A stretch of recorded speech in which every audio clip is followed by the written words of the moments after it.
Sparkers, கடலுக்கு அடியில் ஒரு நகரம் இருக்கிறது. அது வெறும் கதை இல்ல, அது வெறும் லெஜெண்ட் இல்ல, அது உண்மை. தமிழகத்தின் கடற்கரையில் 100 மீட்டர் ஆழத்தில் 2500 ஆண்டுகளுக்கும் பழமையான ஒரு நகரம் தூங்குகிறது. அந்த நகரின் பெயர் பூம்புகார். ஸ்பார்க்கர்ஸ், இன்னைக்கு நாம் போகும் பயணம் கடலுக்கு அடியில் போகும் பயணம். Let's travel in mystery.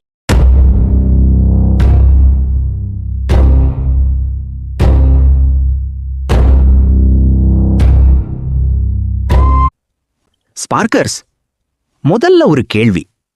Poompuhar எங்க இருக்கிறது? தமிழ்நாடு, மயிலாடுதுறை மாவட்டம், காவேரி நதி கடலில் கலக்கும் இடம்.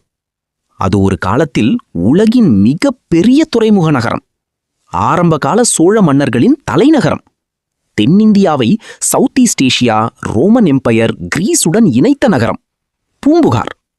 ஸ்பார்க்கர்ஸ், யோசிங்க, 2500 ஆண்டுகளுக்கு முன்னே தமிழன் ரோமுடன் வியாபாரம் செய்தான். அது இந்த நகரில் இருந்து. சங்க இலக்கியம் என்ன சொல்கிறது? சிலப்பதிகாரம் சொல்கிறது, மணல் மேட்டில் கட்டிடங்கள், கப்பல்கள் நிறைந்த துறைமுகம், வியாபாரிகள் கூட்டம், உலகின் மிக பெரிய நகரம். ஆனால் ஸ்பார்க்கர்ஸ், அந்த நகரம் எங்கே போனது? ஸ்பார்க்கர்ஸ், சிலப்பதிகாரம் ஒரு திடுக்கிடும் விஷயம் சொல்கிறது. கடல் வந்தது, நகரை விழுங்கியது, மக்கள் ஓடினார்கள்.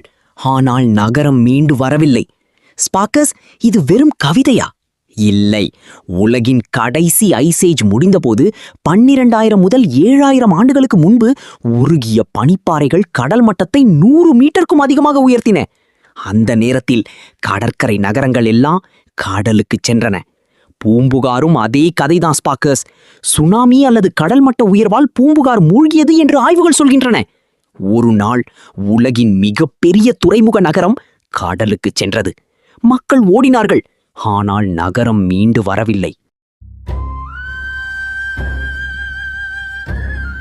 2000 ஆண்டுகளாக பூம்புகார் கடலுக்கடியில் தூங்கியது, யாருக்கும் தெரியாமல். 1981 ஆர்கியாலஜி டிபார்ட்மெண்ட் மற்றும் நேஷனல் இன்ஸ்டிடியூட் ஆஃப் ஓஷனோகிராஃபி இணைந்து முதலாக கடலடி ஆய்வு நடத்தினார்கள். 30 மீட்டர் ஆழத்தில் கட்டடங்களின் அடிப்படை ஸ்ட்ரக்சர்ஸ் கண்டுபிடிக்கப்பட்டன.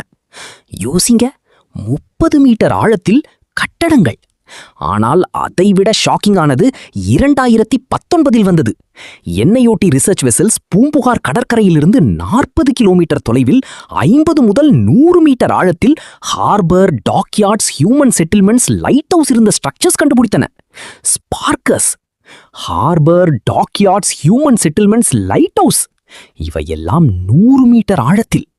அது வெறும் கல்லோ மணலோ இல்லை, அது ஒரு முழு நகரம்.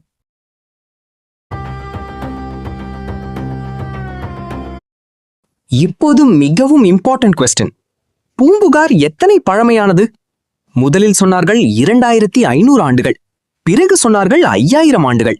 ஆனால் ஸ்பார்க்கர்ஸ், சில ஆய்வுகள் சொல்கின்றன பூம்புகார் 15000 ஆண்டுகளுக்கும் பழமையானது இருக்கலாம்.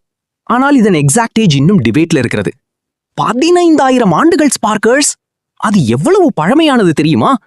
இஜிப்சியன் பிரமிட்ஸ் 4500 ஆண்டுகள், இண்டஸ் வேலி 5000 ஆண்டுகள், பூம்புகார் 15000 ஆண்டுகளா? இது உண்மையானால் தமிழர்கள் உலகின் மிக பழமையான சிவிலைசேஷன். இப்போது மிகவும் கான்ட்ரோவர்ஷியல் டாபிக், லெமூரியா, குமரி கண்டம். தமிழ் லெஜெண்ட் சொல்கிறது, ஒரு காலத்தில் தமிழகத்திற்கு தெற்கே ஒரு பெரிய நிலப்பரப்பு இருந்தது. அங்கே தமிழர்கள் வாழ்ந்தார்கள். கடல் அதை விழுங்கியது. ஆனால் ஸ்பார்க்கர்ஸ், நாம் உண்மையை சொல்ல வேண்டும். லெமூரியா என்பது 19ஆம் நூற்றாண்டில் ஒரு சயின்டிஸ்ட் ப்ரொபோஸ் செய்த ஹைப்போதெட்டிக்கல் லேண்ட் பிரிட்ஜ். இன்று பிளேட் டெக்டானிக்ஸ் தியரி இதை டிஸ்ப்ரூவ் செய்துவிட்டது. கான்டினென்ட் சைஸ்ட் லேண்ட்மாஸ் கடலில் மூழ்கியது என்பதற்கு எந்த ஜியோலாஜிக்கல் எவிடன்ஸும் இல்லை. ஆனால் கோஸ்டல் ஃப்ளட்டிங் என்பது உண்மை. பூம்புகார் போன்ற கடற்கரை நகரங்கள் மூழ்கியது கன்ஃபர்ம்டு. ஸ்பார்க்கர்ஸ், முழு கான்டினென்ட் மூழ்கியதோ இல்லையோ, பூம்புகார் மூழ்கியது உண்மை. ஸ்பார்க்கர்ஸ், நல்ல செய்தி என்னன்னா, இப்போது தமிழக அரசு விழித்துக் கொண்டது. 2025-26 பட்ஜெட்ல ஃபைனான்ஸ் மினிஸ்டர் அறிவித்தார். பூம்புகார் முதல் நாகப்பட்டினம் வரை 50 கிலோமீட்டர் கடலடி பகுதியில் டீப் சி எக்ஸ்கவேஷன் நடத்தப்படும். சைட் ஸ்கேன் சோனார் மற்றும் மேக்னட்டோமீட்டர்ஸ் போன்ற கட்டிங் எட்ஜ் டெக்னாலஜி பயன்படுத்தப்படும். ஸ்பார்க்கர்ஸ், இது நடந்தால் என்ன கண்டுபிடிப்பார்கள்? உலக வரலாறே மாறலாம். தமிழர்கள் உலகின் மிகப் பழமையான சிவிலைசேஷன் என்று நிரூபணமாகலாம். அல்லது இன்னும் பெரிய மர்மங்கள் வெளியே வரலாம். ஸ்பார்க்கர்ஸ், இன்னைக்கு நாம் பார்த்தோம் பூம்புகார் ஒரு காலத்தில் உலகின் மிகப்பெரிய நகரம். இப்போது கடலுக்கு அடியில். 2500 ஆண்டுகள், சிலர் சொல்கிறார்கள் 15000 ஆண்டுகள், சிலர் சொல்கிறார்கள். உண்மை என்னன்னா இன்னும் முழுமையாக தெரியாது. ஆனால் ஒன்று மட்டும் உண்மை ஸ்பார்க்கர்ஸ், கடலுக்கு அடியில் நம் முன்னோர்களின் நகரம் இருக்கிறது. அது தமிழர்களின் பெருமை. ஒரு நாள் அந்த நகரம் மீண்டும் வெளிச்சம் காணும். தமிழ் வரலாறு உலகிற்கு தெரியும். ஸ்பார்க்கர்ஸ், இந்த வீடியோ பிடித்திருந்தால், உங்கள் நெஞ்சை தொட்டிருந்தால் லைக் பண்ணுங்கள், ஷேர் பண்ணுங்கள், சப்ஸ்கிரைப் பண்ணுங்கள். அடுத்த மிஸ்ட்ரி, இன்னும் ஒரு மறைந்த உண்மை, இன்னும் ஒரு பயணம். மிஸ்ட்ரி தொடரும்.